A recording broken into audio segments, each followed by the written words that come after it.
time seemed unending, the bushes ever bending in our faces in so many different places. Whew, it's hot. It's really hot in here.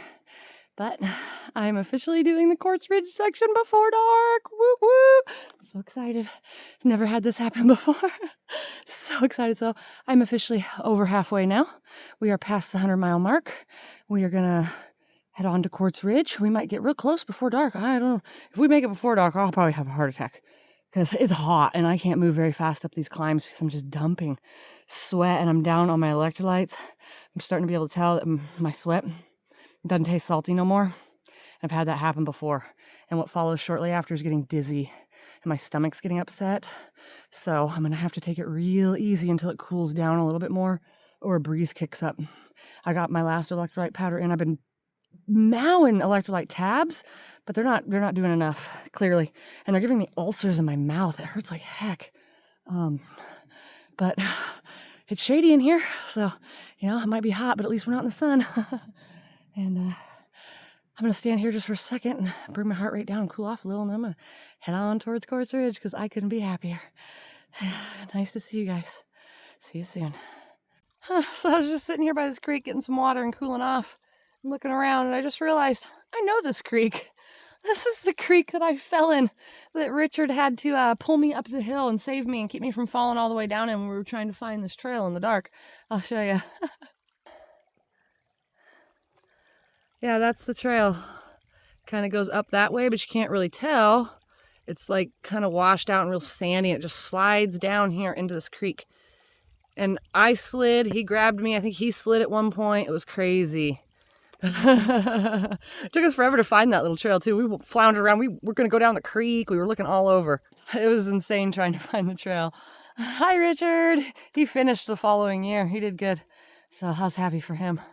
But I am, of course, now freezing because I've gotten a tiny bit wet. My body is insane. I could be a gazillion degrees. You can splash me with water and my core temperature will drop to hypothermia. It's insanity. Okay, well, I'm going to push up this little slope thingy here and get moving.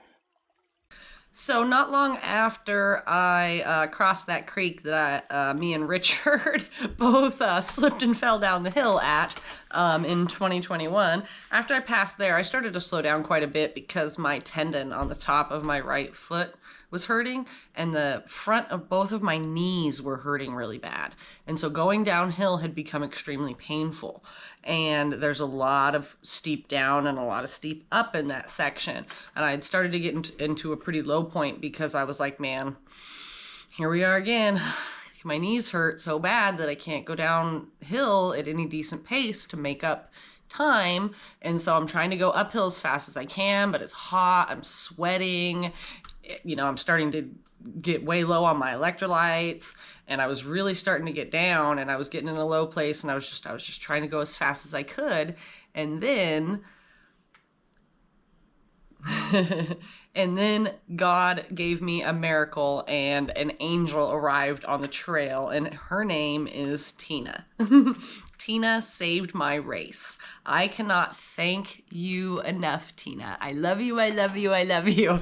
She saved my race. I cannot give her enough credit.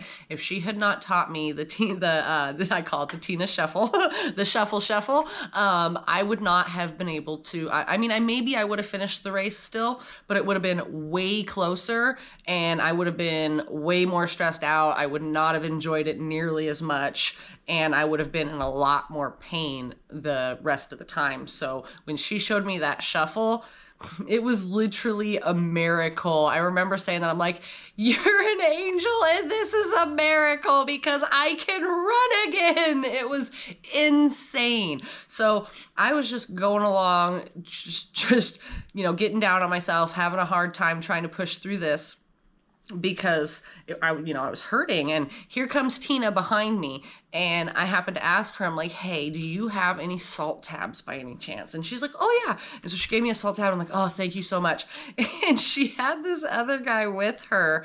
I'm pretty sure, I know his name was Dave, but she had a nickname for him, and I'm pretty sure it was Nearly Dead Dave. because she found him on the side of the trail looking nearly dead. He was laying there out of it. She gave him a salt tab, and I can't remember if she gave him anything else, but a little while later, he came running up behind her. I'm alive again! And so she nicknamed him Nearly Dead Dave, if I remember right. And so, yeah, she gave me the salt tab, and the three of us were going, you know, down the trail together. And we come to this steep downhill, and I kind of moved off to the side. I'm like, go ahead, guys. I'm like, my knees are hurting real bad right now, and I don't want to hold you up. I'm going to have to go down this pretty slow. And Tina's like, oh, I got a trick. She's like, I got a trick I'm going to show you. And I'm like, oh, really? Anything. I'm willing to, you know, show me anything. And so she's like, you put your feet together close like this and you shuffle, shuffle, shuffle, shuffle. And she showed me going down the hill. You just really shuffle your feet. You don't really pick them up. She's like, shuffle, shuffle, shuffle, take off. And she just took off running. I'm like, there's no way this is going to work. And I'm like, and Dave did it. And I'm like, screw it, I'm gonna try it. And so I'm like, shuffle, shuffle, shuffle, take off. And literally I was like, this is a miracle and you're an angel, because my knees don't hurt and I'm running again. Like, oh my gosh, I can't believe it. I was just like, at that moment, I was like, you saved my race. I cannot believe, oh, this is priceless. I can't thank you enough. And so we ran together for quite a while, and then I ended up having to stop and take a bathroom break. And so her and Dave kept going. And when I got started going again, I came upon Bruce, and he was laying on the side of the trail, and he wasn't feeling very good. He wasn't sure if he was like having like some heat stroke or if he was too cold or what exactly was going on, but he was getting hot and cold, and he wasn't feeling very good. And he had told Tina and Dave, and they're like, well, we're going to go ahead to Quartz Ridge Aid Station and let the medic know. And you wait here. Amanda's coming up behind. She'll be here shortly. And so I came up and saw him, and I was like, you know, what's going on? Are you okay? And he was telling me kind of how he was feeling and stuff. And I was thinking about it. And we were up on a ridge, and I was like, you know, you're probably too cold. And so I had him zip his jacket up. But then afterwards, I was like, no, he's probably too hot, because it was a pretty warm night, and we're climbing, you know, pretty high, pretty steep elevation. And so he sat there for a little while, and we chatted, and I was like, okay, I'm gonna go let the medic. And he's like, no, I want to be by myself. And I'm like, oh, okay, well, that's cool. We can, you know, do this. So he gets up, and we start hiking together. And we start heading on to Quartz Ridge. And I don't know how far we went, but it was funny because out of the blue, he's just like, I need to take a break. And he just throws himself down in the trail, like right in the middle of the trail. We're on a narrow trail. Like, there's not a whole lot of trail. And then there's like a really narrow edge of the trail, shoulder. And it's all covered in huckleberry bushes. And he's laying in the middle of the trail. I'm like, all right, I guess we're gonna lay here. So I throw myself down on the little bit of shoulder that there is in the huckleberry bushes. And I was actually quite shocked to learn that the huckleberry bushes make a good pillow. They supported my head quite well. I was pretty comfortable laying there on the side of the trail. And then all of a sudden he just hops up. He's like, okay, let's go. So we jump up and we take off going down the trail again. I don't know how far we went. Mile maybe. I gotta rest. Lays down in the middle of the trail again. I'm like, all right. So we lay down, take another break. And we hiked the rest of the way into Quartz Ridge together. And we got there at a dang good time. I was so happy. The first thing I did, well, I don't know if it was the first thing I did, but one of the first things I did was in reach my husband. I fucking did it, because I finally made it to Quartz Ridge without DNFing. And not only did I make it to Quartz Ridge without DNFing, I had quite a bit of time before cutoff. I remember eating I remember I had pancakes there, if I remember right. I ate a lot of pancakes, and then I ended up switching to hamburgers. Oh my gosh. I remember volunteering and thinking, I do not know how these runners can come in and eat a whole entire hamburger and then head out of here. Oh, I know now. I smashed me some burgers on that course. They were so good. I'm like, I want a hamburger with as many pickles as you can fit on it. And they were just like, oh, the people who made the food, it was so good. Not sure if you'll be able to see. Oh, butterflies. There are butterflies all up and down this road, like everywhere. I was literally just walking with a swarm of butterflies. Sorry, it's super bright out here. We are headed to Cispus River. It's been rough. It's been hot. It's been sunny. It's been steep and the mileage has been wrong. So wrong. It is just, I can't even think of the word. It just brings you down so much when you, think you have a X amount of distance to go and you prepare for that, for example, 17 miles. You think, okay, 17 miles. Oh gosh, look at the butterflies. Look at that. Everywhere. Look at them. Butterflies, swarms of butterflies. I think they're trying to get some moisture out of this puddle. Hey, you guys need some water? I'll hook you up. There you go. Some water, peeps. All right. All right. Some guy's right here by my foot. Oh, scared him. All right, we helped the butterflies out. Gave them some of my precious water that I've just got out of this creek back here. It was cold and amazing. I got my shirt wet, my bandana wet, filled my water bottles, got my hat wet, splashed my legs, my face. It's a whole new world. Man, it was nice getting to Quartz Ridge without DNFing. I got in a pretty good time. Spent way too much time trying to sleep. I was so tired though. And I thought I'd be able to with a cot because I was, nice and flat and everything. But no, I couldn't sleep to save my life. I laid there for probably about an hour. But my knees and my hips hurt so badly. I couldn't sleep. I mean, I might have got 10 minutes, if that. And I did not want to get up.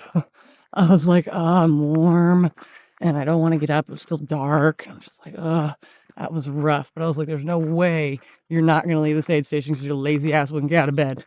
So got up, did all my shit, headed out. That section, okay, I gotta switch arms, sorry. Oh, okay. That section, the sun is so on you guys. Not a lot I can do. Okay, anyways, that section from Quartz Ridge to Chain of Lakes, dog balls. It was fucking horrible. Jesus, it was bad. It was brutal.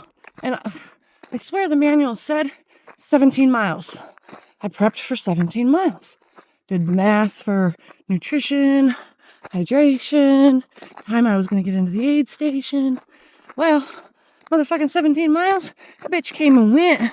That aid station was 21 miles away.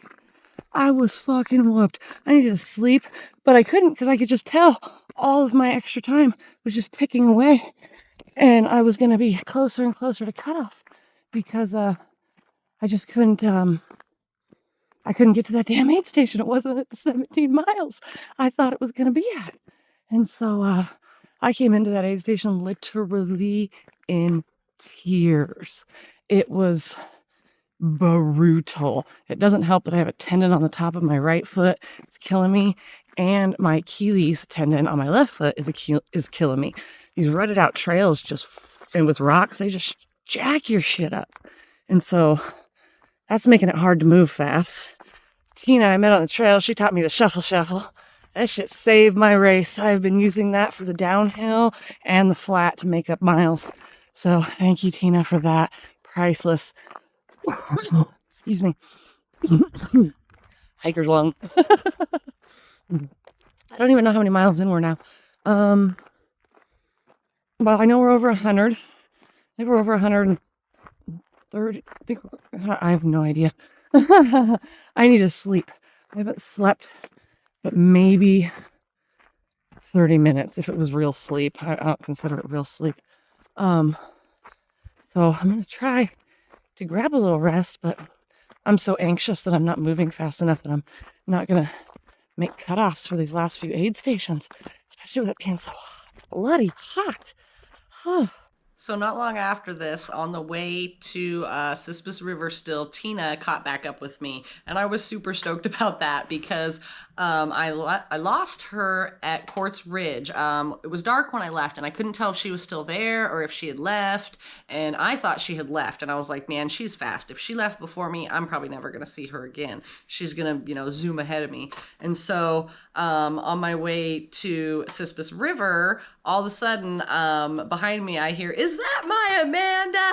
And I'm like, ah! I turned around, and here comes Tina behind me. I'm like, yay, Tina! So we were able to hike together again for a while. We hiked into Cispus River together, and that was a really nice aid station. I was really impressed with that aid station. The medic there was super nice. I stayed there for a little while. I ate a breakfast burrito, and the lady who made it did such a good job. My plan originally, when I was gonna leave the Cispus aid station and head off to Twin Sisters, because that was the long stretch. It was like 22 miles, I think, or something like that. I don't remember, but it was a really long stretch. I still hadn't slept much. And so my original plan was to just leave and head up the road a little bit and find somewhere off to the side where I could lay down and sleep for a little while. But that did not happen. When I left, I ended up leaving right around the same time as another group of people. And so we headed off, and I kind of fell in behind this group of people, and they were all chatting and talking. And this group of people included Tina, and it included the rest of the BF5, which is Jesse, Secca, and Steven. And there were a couple other people with us for a little while, but they ended up falling behind. I think 2 of them fell behind and 2 of them went ahead of us. So it ended up with just the 5 of us. But we all kind of went off together, and I was going behind them, and I don't know why. It had to be God telling me. He's like, just stick with these people. He's like, don't lay down and try and sleep right now. He's like, just stick with these people. Like, I am really, really glad I did, because we were getting ready to go into the night. And one thing I've learned is it's definitely easier to do the night times with other people around. I mean, it's totally doable to do the night on your own, but you get so much more sleepy. It was crazy how much I kind of felt bad, actually. I was like, I kind of feel like a parasite, because I'm like feeding off of the other people's energy. Jessie had such good energy. She was so positive, and she was chatting a lot with Tina, and having that to listen to was really, I mean, I kind of felt bad because I'm like, I'm eavesdropping on your conversation, but it just gave me enough energy to keep going. And so it was kind of weird how I was just kind of feeding off the energy of the group, and it was able to help me keep moving forward. And that part of the race was it wasn't probably, it was the best part of the race by far. Meeting up with the BF5, as we call ourselves, those people were priceless. I'm right on the edge. I'm just gonna, there we go. I'm gonna hold just. Oh, I'm not even in it. Everybody put your heads in. You're taking a video? Yeah. Yeah, because I'll figure out the photo part. All the other people I met were really great too, but to have them there with me at the end when I was struggling that much, and they were all so supportive, and all of these people were so much faster than me. They could have left me in their dust, but they were kind enough to kind of just take it a little slow, so that a couple times they got a ways ahead of me, but I was still able to see them. And at one point we did separate for a little while, because it was funny. I felt bad right after we had all agreed that we weren't going to sleep anymore and we were going to push through to the aid station. We started going, and about 10 minutes later, I was whooped. I hadn't gotten much rest, and I was like, I'm sorry guys. I was like, I can't. I was like, I have to lay down and get like an 8-minute trail nap. And so I was like, go ahead, I'll try to catch up to you. And they kept going, and I remember walking over to this little hill and leaning up against it on my back, on my pack, like this, and have my pack hold my head, and I was like, and I remember laying there thinking, this is gonna look really bad if somebody walks by right now. But I laid there for 8 minutes until my alarm went off, and then I got up, started trudging up this never-ending road again. And then partway up, I hear a creek kind of pouring off the side of the road. And I'm like, oh, I'm like, I'd like some fresh cold water to drink. I'm like, that sounds nice, because it was hot in there. Even though it was middle of the night, it was hot in there. And so I was like, I'm going to go over and get a drink of water. So I kind of climbed down into the ditch on the side of the road over to this little waterfall creek thing. And I fill my water up, and it's slanted enough that I can kind of lean on it. And so I'm leaning on it, I'm drinking my water, and I'm leaning there. I'm like, oh, I could sleep here. And I'm like starting to doze off, and I'm like, no, get up, get out of this ditch, and get moving. I'm like, if somebody comes by and sees you laying in the ditch, they're gonna think you're dead. Your husband's gonna be super worried if he sees your tracker just sitting on the side, like off the side of the road, not moving. So drug myself up out of the ditch and back onto the road and started going up the road again. And the rest of the BF5, Jesse, Seka, Steven, and Tina had decided also to rest. And so they had all laid down. And I guess it was funny because when they all laid down like exactly the same in the road next to each other in a line. And when I caught back up to them, they were just getting up from their nap. And I was like, yes, I caught back up to them because I did not want to be alone through the night. I was like, I really wanted to hang out with these people. And it was great. We were singing. Oh my gosh, it was hilarious. Tina's coming up with all kinds of songs. Steven is singing Grease songs. He's like, Sandy! Oh my God. It was the best thing ever. We're singing songs, trying so hard to keep each other going and awake and moving. It was so hard. Every now and then we'd all just kind of stop and stand there for a minute, and I would throw myself down on the ground, and Jesse's like, I don't know how you're doing that. I don't know how you're doing that. And I'm like, I don't know how you're still on your feet. I'm like, I have to lay down for a minute. And then we'd all start going on, get up off the ground, and we'd start going again. Oh, that road never ended. It was the long. Sometimes I still feel like I'm walking on that road. It was the longest road ever. Oh, but I was really lucky that I got to spend it with the best people ever. It was great. Their energy and their positivity and their pace and everything was just perfect. They were the best group of people I could have spent that time with. And so I'm very, very thankful. Thank you guys. Thank you. And, so at one point it was, gosh, again, it felt like the aid station was we were never going to get there. And I remembered I had a lemonade, in my pack, like a little lemonade and, country time lemonade. And I asked Tina, cause at this point, I don't think I could have gotten my own pack off to get into it, to get it out. And I'm like, Tina, can you get in my pack?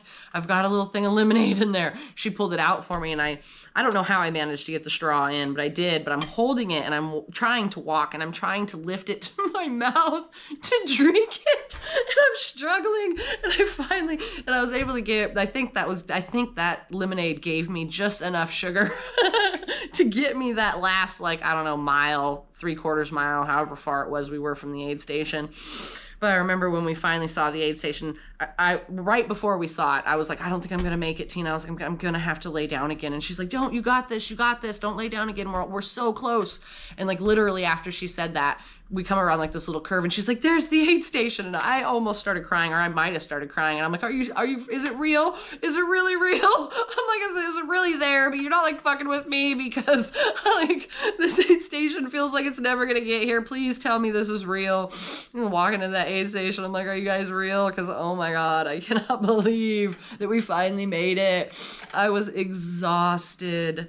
I remember wanting to drag my poles because I was exhausted, but the noise that they made was so loud that I felt bad for everybody around me. And I was like, I can't. So now I'm like exhausted, trying to hold my poles up and walk at the same time. I was too tired to use them anymore. Oh, I was literally a zombie when I came into that aid station. I remember the volunteer coming up to me and asking me if I needed anything.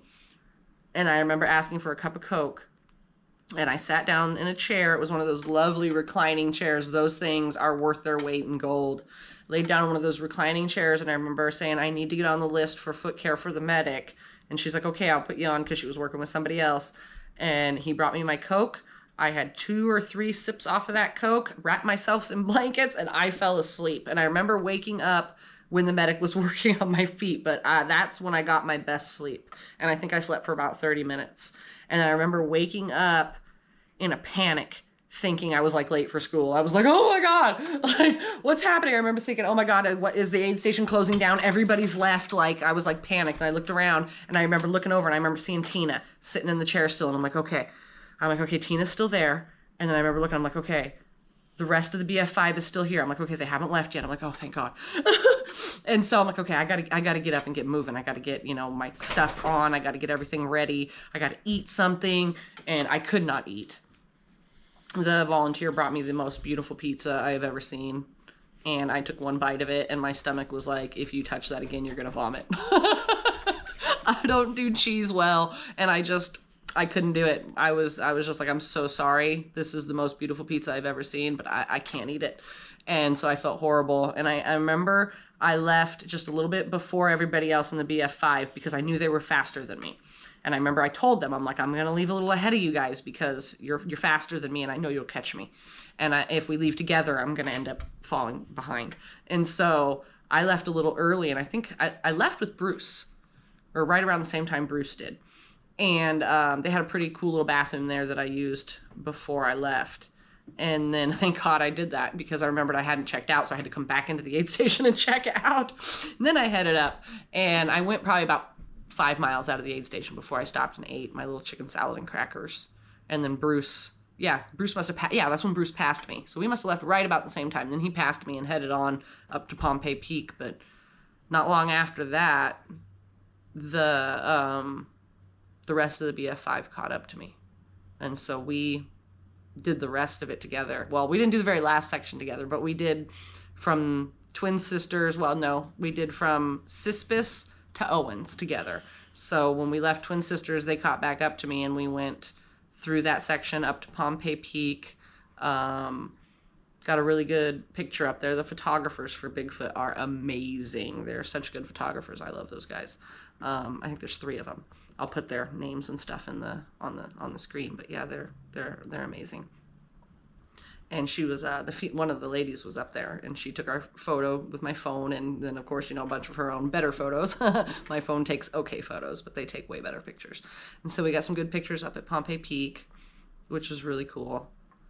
And then we headed out of there and got to do all the logs. There's a lot of logs. You have to go up and over and under, that's for sure. People weren't joking when they talked about that section. Trees are constant companions, providing new challenges. As we made our way around, over and under, the unlucky few who just couldn't weather seasonal storms.